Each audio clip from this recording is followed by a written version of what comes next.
그 차기 대선 주자 선호 여론조사인데 이낙연 총리가 20.2%로 1위, 뒤를 이어서 황교안 대표가 19.9%로 2위, 3위가 조국 장관이 13%, 4위가 이재명 지사 6%, 5위가 홍준표 전 대표 4.5% 이런 순인데요. 네. 잠깐 유승민 4.1. 유승민까지 얘기해줘요, 우리 차. 그래요? 네. 유승민 셰프가 좋아하죠. 그럼 예. 심상정 3.6까지 하시죠. 예. 네. 조국 장관이 갑자기 뛰어올라서 13% 3위로 뛰어올랐다. 어떤 의미로 받아들여야 될까요? 야, 그러니까 결국은 결집이 된다는 것 같아요. 본인이 의도도 아직은 뭐 드러난 게 없기 때문에 본인이 뭐 대권 얘기는 하지 않는데 어쨌든 저쨌든 간에 이렇게 공격당하는 게 또 지지층들은 결집을 해서 와. 여당 지지자들의 결집이라고 봅니까? 결집이라고 보입니다. 예. 저는 근데 이거 현상은 한 1년쯤 전에 제가 봤던 적이 있어요. 그게 정확히 뭐냐면은 그 드루킹 수사 진행되고 이럴 때 그때 김경수 지사가 출마를 굉장히 주저하다가 결국 출마를 선언하거든요. 그래서 당선이 됐어요. 굉장히 높은 지지율로. 예. 그러다 보니까 많은 사람들은 김경수 지사가 차세대 대선 주자다라고 이제 밀어올리게 되었고 그 과정 중에서 사실 지금 대통령의 적극 지지층이 그를 적자로 인정했기 때문에 그랬다 저는 이렇게 봐요. 근데 예. 제가 봤을 때 지금 조국 장관에 대한 대통령의 무한 신뢰가 이제 드러나는 시점에서 예. 당연히 그 적자라는 인식이 퍼지면서 예. 이낙연 총리의 지지층이 다소 빠지고 예. 조국 장관의 지지층이 올라가는 것은 인지상정이다. 그런데 아까 제가 대자뷰라고 얘기했던 것이 김경수 지사도 결국엔 그런 법적인 어떤 좀 아픔을 겪으면서 결국 예. 지지율이 빠지고 지금은 또 다시 대선주자 랭킹에서 사라진 그런 상황이 됐거든요. 근데 좀 달리 보는 게 이낙연 제가 지금 정확하게 본 건 아닌데 이낙연 총리 지지율이 좀 더 올랐어요. 그럼 빠졌어야 되는데. 25에서 20으로 떨어진 겁니다. 일주일 사이에. 지금 떨어졌어요? 예, 이게 제가 방금 전에 방송하고 와가지고 그걸 봤는데. 가만 있어. 제가 얘기할게요. 이거는 이 수치는 검찰 개혁에 대한 열망이 아닌가. 조국 장관이 분명히 얘기했잖아요. 저의 이 법무장관이 제 인생의 마지막 공직이고 마지막 소명이라는 생각으로 하겠습니다. 지켜주십시오. 이랬잖아요. 그거에 대한 열망이라고 생각해요. 그 수를 딱 계산을 해봐도 저는 이낙연도 문제지만 이재명이나 그 다른 여권 주자 표를 받아온 것 같거든요. 거의 좀 빠졌어요. 그렇게 보는 게 맞지. 이게 좀 결집된 상황이라고 봐야 되지. 이게 뭔가 적자니까 글로 집중됐다 보기에는 조금. 저는 근데 이제 앞으로 이 수치는 않나. 아까 제가 얘기했듯이 조국 장관의 또는 일가에 대한 수사의 결과에 따라서 또는 또 나중에 이어질 재판의 결과에 따라 가지고 크게 추론일 것이기 때문에 지금 의미가 적다 이렇게 봅니다. 조국 장관은 본인이 그동안 계속해서 인터뷰에서 밝힌 것 그리고 청문회에서 밝힌 것 본인은 더 이상 공직은 나가지 않겠다 했거든요. 대통령은 언감생심이다. 그래서 저도 의미 없는 조사라고 봅니다. 다만 계속해서 언론에서 조국이라는 이름이 보도가 되고 반대하는 만큼 또 결집 세력이 늘어나고 그렇죠. 하다 보니까 올라오지 않았나. 그리고 처음에 이게 주관식으로 물어서 많이 나온 사람들을 이제 후보로 집어넣는 거거든요. 그렇죠. 예. 그러다 보니까 조국 장관의 인지도라는 이게 상당히 올라갔기 때문에 이런 조사가 나오지 않았나 그런 생각이 들고요. 어차피 여권 지지자예요. 23%. 예. 저는 이 지지층이 어디서 왔느냐는 약간 좀 궁금했던 것이 아까 제가 말했듯이 이낙연 총리의 지지층이 좀 빠졌다면은 그것 나름대로의 이낙연 총리의 지지율이 원래 무엇으로 구성되어 있었나를 보는데 약간 도움이 될 거고요. 이재명 지사 측에서 왔다 그러면은 또 그것도 나름 의미 분석이 되기 때문에 이거는 좀 재밌게 봤습니다, 저는. 예. 그러니까 지금 그 주류 비주류를 굳이 따진다고 하면 이낙연 총리가 주류 쪽에 좀 속하죠. 범주류라고 할 수 있겠고요. 그렇죠. 범주류라고 하는 게 맞죠. 이재명 지사는 비주류고 봐야 되고요. 그런 차원에서 주류라고 할 수 있는 조국 장관이 이제 그 가운데 꼈다. 그렇죠. 이렇게 볼 수 있겠죠. 알겠습니다. 딱 그래 보면 딱 맞는 것 같아요. 예. 그리고 의미 있습니까 요새 설문조사가? 자유한국당의 차세대 주자로 꼽혔던 홍정욱 전 한나라당 의원, 그 본인이 갖고 있던 언론사도 매각 처분하고 아마 다음 총선에 나오지 않겠느냐. 또 로보콜도 있었고요. 자유한국당에서. 그런데 지금 딸의 마약 밀반입 사건이 터지는 바람에 정치활동에서 상당한 악재가 악재 정도가 아니고요. 저는 복귀 어렵다고 봅니다. 신문사 다시 사셔야 될 것 같은데. 왜냐하면 상황이 또 뭔가 참 우연의 일치인지도 몰라도 자식 문제로 지금 조국 장관이나 뭐 얘기들이 엄청 많았거든요. 조국 장관의 따님이 만약에 마약을 올렸으면 어떻게 됐을까요? 상상만 해도 끔찍합니다. 그럼 구속은 아니고 미성년자는 구속하기 어렵기 때문에 어쨌든 본인이 정치 좀 재개를 노렸는 것 같은데 어쨌든 이거는 뭐 본인이 어렵다. 의도하지 않았던 전혀 예상하지 않았던 방향이 돼버렸고 아마 특별한 이유가 없는 한 다른 딸이 아버지는 아버지잖아요. 그렇게 하기가 우리나라 사회에 맞지 않죠. 조국 장관 보면서도 그런 얘기를 하세요? 저는 뭐 표창장도 문제인데 마약인데 우리나라에 그 경계는 이제 없어졌어요. 저는 이제 조국 후보자의 지지자들과 대통령께서 가진 그 원칙이라는 거는 본인의 문제만 다루겠다라고 하지만은 실제 민심이 그렇지 않기 때문에 이 판이 이어져 오고 있는 것이거든요. 그렇기 때문에 저는 이건 당연히 영향이 있다 보고 그렇죠. 다만 이것이 어느 정도 영향을 미칠 것이냐. 아까 자유한국당이나 아니면 범보보수권에서 러브콜이 있었다는 것은 어느 정도였냐면 사실 황교안 대표가 혹시라도 낙마하게 되면은 그 대체주자 정도로까지 언급되던 수준이었다. 그러나 저는 이제 이걸로 인해 가지고 그 정도까지는 어렵겠지만은 다만 홍 전 의원이 갖고 있는 어떤 대중적 인기나 이런 걸 봤을 때 총선을 통해서 뭐 예를 들어 정계 복귀를 한다라는 것까지는 제 생각엔 뭐 어떤 적절한 명분과 그런 위치만 있으면 가능할 것이다 저는 이렇게 봅니다. 더 큰 그림은 못 그릴 거다. 이번 판에서는 더 큰 그림을 그리기는 어려울 것이다 이런 판단을 합니다. 홍정욱 전 의원이 총선으로 복귀하면 이준석 노원 아닌가요? 지역구 아닙니까? 노원병? 지금 안 그래도 인구가 줄어서 노원병이 사라지는 판이기 때문에 여기에 경쟁자인가요 그러면? 뭐 그러진 않을 것으로 봅니다. 왜냐하면 홍 전 의원이 애초에 노원병에 공천받았을 때 거기에 지원해서 온 거라기보다는 원래 동작구에 가려다가 이제 왔던 것이기 때문에 저는 뭐 그거는 차원이 좀 다르다 봅니다. 근데 앞으로 진짜 정치하시는 분들은 결혼하기 힘들겠어요. 최악의 신랑감 신부감 아니겠어요? 저한테 저주하는 성직자처럼 살아야 돼요 이제 가족들은. 그러니까 그 예전에도 정치인 자식들 뭐 남경필 지사라든지 뭐 마약 문제가 됐던 적이 있어요. 그래도 뭐 큰 문제 없이 선거에 임했는데 이번에는 좀 달리 봐야 될 것 같습니다. 특히 또 뭐 CJ라든지 현대, SK 또 같은 이 변종 마약이거든요. 상당히 강도가 센 마약을 했던 경우가 지금 집행유예 받아서 또 문제가 되고 있기 때문에 두 가지죠. 자식 문제, 마약 문제 두 가지가 합쳐지기 때문에 저는 정계 복귀는 뭐 본인 자체가 하려고 하다가 다시 거다들이지 않을까 생각이 듭니다. 홍정욱 의원은 그럼 법무부 장관 해도 됩니까? 마약이에요, 마약. 아니 본인의 잘못이 드러난 게 없잖아요. 그럼 물어볼게 마약이 잘못됐습니까? 아니 제가 말하잖아요. 조국 장관을 지지하는 분들의 항상 논리는 딸에게는 이제 확인. 변종 마약에 애달리는 그 딸이 뭔 죄를 졌냐고요? 아니 나중에 혹시라도 법무부 장관 되면 할 수 있냐고요? 문재인 대통령의 원칙하에서는. 해라. 안 되죠? 해라. 왜? 아니, 조국 장관 딸이 뭔 범죄를 졌어요? 지금 확정된 게 뭐가 있어요? 뭔 범죄를 해서 논문 취소. 뭐 구속돼야 돼요? 논문 취소. 논문 취소가 이제 그리고 표창장 위조 행사, 사무소 위조 행사. 지금 아직 뭐 결정이 안 났으니까. 결정난 게 어제 없는데 사람들이 왜 이렇게 김치국조를 마시는지 말이요. 이게 뭔가 결정되면 그때 되면 이성적인 사람들도 기다렸다가 결정되면 나도 판가름하겠다. 좀 봅시다. 법무부 장관 안 된다고요? 네? 안 된다고 장관 임명? 해라 그래. 자유한국당 집권하면 하라 그래요 그러면. 네. 그래요. 예. 아니 놀린 거예요 그냥. 기본적으로는 뭐 연좌제가 있는 국가도 아니고 장관 하려면 할 수 있죠. 할 수는 있죠. 뭐 문제 되겠습니까 그게? 좀 그렇잖아요. 대통령 인사권을 가지고 만일 참 고민되죠 그러니까 지명한다고 하면. 그러니까 이게 사실 이게 지금 아니 원칙적으로 문제가 없는 것이죠. 근데 이제 대통령 인사권을 행사하면서 국민 감정을 생각하고 뭐 이런 여러 무리가 있으니까 이제 뭐 안 할 수도 있고 하겠습니다만. 바른미래당 이야기 해봅시다. 그래요. 진작 이걸 했어요. 실질적 분당 움직임이 있다. 뭐 이런 얘기도 하고 벌써 탈당 이야기도 비당권파에서 탈당 이야기도 나오고 있는데 어떻게 보십니까? 지금 안에 계시니까. 탈당. 제가 여기 주동자 중에 하나인데요. 탈당이 논의된 적은 없습니다. 그래요? 예, 그렇기 때문에 뭐 이거는 방법이 없잖아요. 좀 앞서 나가는 방향성이고 이거는 5개월째 저희가 뭐 손학규 대표와의 갈등 관계가 있지만은 항상 1번 옵션은 손학규 대표 퇴진을 통한 당의 혁신, 2번 옵션은 그럼 그 다음에 뭐 탈당 등도 할 수 있다 정도지. 근데 1번 옵션이 계속 안 되고 있잖아요.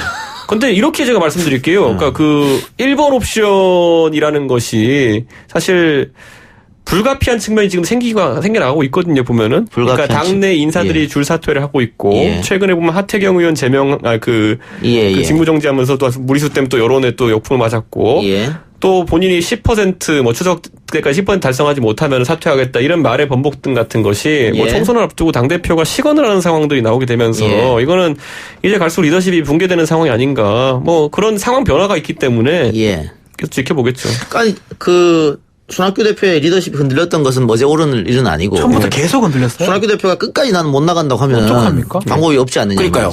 그거 궁금해요. 그거야 뭐 어느 순간에 또 저녁 인사를 하고 싶으시겠죠. 그거는 뭐 저는 얼른 나와서 다시. 아니, 그래서 빨리 해야 돼.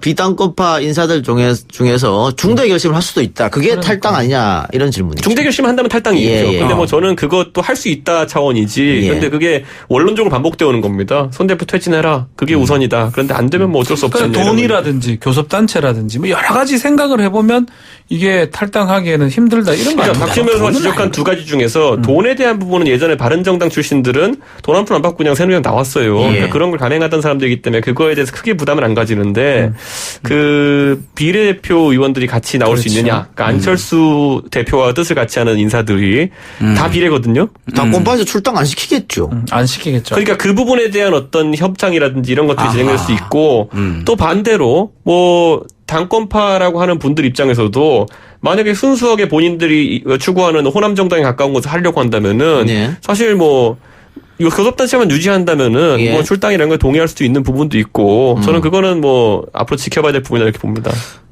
안철수 대표가 돌아와서 유승민 대표하고 손잡는다. 뭐 그런 시나리오도 언론에서는 그리던데요. 원래 안철수, 유승민 지분이 가장 그래서 신당을 만든다. 뭐. 이 당의 창당 정신 자체가 그 두 분이 생각하는 두 가지, 그러니까 새정치라는 것과 개혁보수라는 두 가지 구호를 이제 합쳐서 만든 것인데 저는 이 두 분이 다시 한번 힘을 합치려면은 선결 과제는 뭐냐면요. 새정치랑 개혁보수라는 두 구호자 둘 다 이제 소구력이 떨어졌다는 걸 인정해야 됩니다. 그러니까 이제 무엇을 위해서 둘이 힘을 합쳐 정치에 대한 비전을 국민들한테 잘 전달하면은 제 생각에는 둘이 뭉치는 명분이 생기는 거고. 거대 양당 정치를 극복하자. 그거 이미 닳고 닳았던 그거라 가지고 맨날 했던 방법. 저만 해도 그거 듣는 순간 막 힘이 빠져요 지금 막 이게. 그러니까 그거 뭐 명분이 있습니까? 명분이 없는데. 저는 근데 거기 있어가지고 뭐 예를 들어 공정사회라든지 새로운 담론을 어떻게 만드냐에 따라서는 다를 수 있다 이렇게 보고 저는 그걸 만들어내지 못하면은. 두 분 대선 지지율이 합산을 30% 가까이 된다 하더라도 그 파괴력이 안 나올 것이다 이렇게 생각하기 때문에 이번에 그래서 비상행동 우리가 해가지고 하는 것들 아까 제가 말했듯이 뭐 10월 3일 집회에 가서 세를 보태는 것이 옳으냐 아니면 우리만의 방식을 보여주는 것이 옳으냐 이런 것들이 있어서 앞으로 좀 다른 선택들을 하려고 합니다. 그러면 안철수 의원이 만일 돌아오지 않는다면 돌아오지 않더라도 안철수 개파 사람들하고는 행동을 같이 할 수 있는 거죠. 잘 생각해 보시면 예전에 그 DJYS 계열이 동교동의 상동교동계가 민추협을 구성할 때 김대중 대통령께서는 실제로 미국에 계셨고 그리고 본인은 거기 추진하는 것에 선뜻 동의를 안 하셨어요. 그럼에도 불구하고 그 두 분이 함께 해가지고 이제 공동의 가치를 추구한 거거든요. 안철수가 온다. 저는 그래서 이렇게 했을 때 뭐 안 대표가 귀국 일정을 늦춘다 하더라도 안철수 대표와 철학을 공유하는 사람들은 충분히 같이 갈 수 있다. 이렇게 보고 제가 민추협을 얘기로 든 건 뭐냐면 두 분이 생각하는 바가 다르고 둘 다 대통령을 노리는 분이라 하더라도 민추협을 구성했던 두 세력은 한 번씩 대통령 했습니다. 근데 그때는 김상현 의원이 중간에서 DJ가 나한테 다 위임했다 이런 식으로 하면서 중간에 매개체를 했는데 지금은 안철수하고 그 유승민이나 바른미래당 의원과 이 매개체 역할, 다리 역할을 하는 사람이 있습니까? 지금 뭐 안철수 대표와 아주 긴밀하게 소통한 것으로 알려진 예를 들어 뭐 그 이태규 의원이라든지 이런 분들 지금까지 저희와의 행동에 뭐 같이 하고 있다. 뭐 큰 이견 없이 같이 공조해 나가고 있기 때문에 저희는 뭐 그거는 무리 없을 거다 봅니다. 터달기는 막 그래 안 달라 했는데 민추협하고 이거 비교할 수는 없잖아요. 지지도나 뭐 죄송합니다. 죄송합니다. 그거 뭐라고? 야망은 크게 가져야지. 그거 뭐라고? 제가 볼 때도 안철수 전 대표하고 유승민 의원이 같이 해갖고 뭔가를 만들면 제가 볼 때는 한 15%까지는 나오지 않을까. 그 기다리는 사람들이 있어요. 보수인데 이쪽에는 도저히 마음을 못 주는 자유한국당에 마음 못 주는 보수들. 제가 볼 땐 진짜 많이 들어갈 것 같아요. 근데 제가 지난 선거 때 제가 안철수 대표랑 이제 총선 붙었잖아요. 제가 그때 안철수 대표 쪽 그 당 만들려 움직임 국민의당 되게 무시했거든요. 왜냐하면 선거 직전까지 그 블랙아웃 기간까지 막 10%도 지지율이 안 나오고 그랬거든요. 투표장 가니까 이놈 싫고 저놈 싫으면 그냥 찍더라고요 사람들이. 그러니까 물론 그게 제가 봤을 때는 아주 건전한 형태의 지지율은 아니지만은 그렇지만은 선거에서는 충분한 파괴력을 받을 수 있다 이렇게 봅니다. 오늘 보도 보면 안철수 대표가 총선 이후에 돌아올 수 있다. 이런 보도도 뭐 있긴 했는데 그런데 지금 안철수 의원이 안 하던 SNS를 다시 하기 시작했고 폭풍 트윗 하셨더라고요. 눈에 보여요 한 행동. 하는 행동이 책도 출간했거든요. 출마를 했어요? 괜찮아요? 다 출마합시다. 책도 출마하고 출간으로 가죠. 책도 출간했는데 딴 사람 몰라도 아주 전략적으로 하진 않고 나 정치하겠습니다라고 이렇게 신호를 탁 보이는 것 같습니다. 그러면 총선 전에 돌아오지 않겠느냐 하는 거죠. 지금 오는 게 지금 하는 거는 총선하고 딱 타임이 저는 안 대표가 지금부터 만약에 그 본인의 어쨌든 등장에 대한 긴장감을 높이기 위한 여러 가지 뭐 언플을 하든 뭐든 그거는 저는 긍정적으로 평가합니다. 그거는. 그리고 저는 여기에 대중적인 기대치를 이분은 참 특이한 게 그 주식시장에 자기 이름을 단 주식이 있어요. 근데 오르긴 오르더라고요. 네, 이번에도 이게 좀 일정 주기를 갖고 반복되는 그런 그 안철수 대표의 정치 활동에 대한 기대치인데 이번에도 꽤 유의미하게 오르더라고요. 예. 우리 방송에서도 그렇고 이준석 최고 이외에 다른 바른미래당 의원 인터뷰한 의원들도 이 자유한국당하고 합치는 일 없다고 계속해서 얘기했는데 네. 자유한국당에서 그런 얘기가 끊임없이 나오고 있거든요. 이번에 또 김무성 의원이 얘기를 했단 말이죠. 그러길래 왜 나가가지고 거기서 멸시 받으면서 그렇게 하고 있냐고요. 제가 김무성 대표랑 뭐 그때 장제원은 나가시고 이렇게 할 때. 얘기하시네 오늘. 장제원 의원은 아무래도 좀 저랑 친분이 있다 보니까 좀 더 그 친한 형님이니까 쫄보다고 이렇게 막 했고 김무성 대표도 사실 왜 그러시냐고 제가 많이 설득을 했거든요. 다시 복당할 때? 네, 그렇죠. 네. 근데 저는 그분들이 정치를 오래 하시고 다 그 경륜이 있으시지만 이 사태를 예측 못했다면은 저는 참 안타깝다. 지금 어차피 친박에 다시 포위된 어떤 형태의 그런 국면 아니냐. 예. 저는 그렇다면은 이분들이 이제 지금 하는 말은 전 진심이라 믿습니다. 왜냐면 가셔서 여러 가지 고초를 겪으셨기 때문에. 네. 하지만 그럼 이런 식으로 얘기하지 마시고 좀 더 용기 있게 말씀하시라. 구체적으로 어떤 말을 해야 된다는 거예요? 우리가 이런 국면을 만들었으니까 책임지고 예를 들어 뭐 총선에 이제 불출마하겠다라든지 대신 우리가 불출마한 대신에 어떤 새로운 장을 만들자라든지 뭔가 희생을 기반으로 한 메시지가 있다고 한다면은 저는 뭐 국민들에게 울림이 좀 있을 것이다. 여기서 불출마하겠습니다 하면 예 그러세요. 그럼 알 것 같은데.